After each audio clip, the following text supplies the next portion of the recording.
In my previous discussion with God Logic and Imam One Way Apologetic, where we discussed about what is in jail, God Logic wanted me to prove or he questioned me why I believe that the statement made in the book of Luke, chapter 24, verse 44 to 46, was actually not made by Jesus but somebody else. Let's listen to him. There's certain things that you say in the red letters are Jesus' words that you actually trust are Jesus' words, and then other things that you don't trust that are Jesus' words. Yes. Okay, so now that's where we're getting confused now, because you said that we find the gospel in Matthew, Mark, Luke, and John's writings. Yes. We find the what Jesus himself was teaching. That's the gospel. Yes. But then you're saying, even though Jesus himself in these writings is teaching about his crucifixion, you don't trust that he actually said that. Yes, I don't believe it. Do you know why I don't believe it? Is it because of the Quran that goes against it? No. Not even because the Quran says. Why? I won't go there right now because if I can tell you that all those things that Jesus said is the gospel, but I am still saying it that there are some things that are ascribed to Jesus that evidently and objectively we can prove that it wasn't Jesus that said it. Okay, so and part of those things are what you just mentioned. Okay, so all right, so let's go to an example. Okay, good. Let's go Let to us look at, for example, in the book of Matthew, chapter 23. I want to bring up something specific. Okay. Yeah, Shakir, just wait. We'll bring up the actual teaching from Jesus in the red letters, and then we'll ask you to prove that if it is corrupted or if it is the real words of Jesus. Okay. Sounds good. All right. So here we are. This is Luke chapter 24. We're going to read verses 44 to 46. Okay. It says, then he said to them. So then now these are Jesus' words.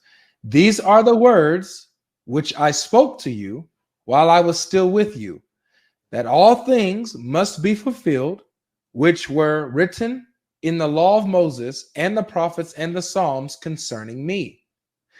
And he opened up their minds that they may understand the scriptures. Then he said to them, thus it is written, and thus it was necessary for the Christ to suffer and to rise from the dead on the third day. So these are Jesus's words. Now you're saying that these would not truly be Jesus's words? No, it is not Jesus' word. All right, so how do you know? How do you tell that? Fine, thank you. So, apart from the evidence given in the previous video, where I said the statement made as per Jesus dying and resurrecting on the third day cannot be found in anywhere in the Old Testament. So, meaning that it was a forged statement, that Jesus couldn't have made such a statement since it was not written anywhere in the Old Testament that that statement could be found in the Old Testament. So another evidence is this. During our discussion, I quoted the book of Luke, chapter 4, verse 18, and where I told them that Jesus was actually telling us about his manifesto.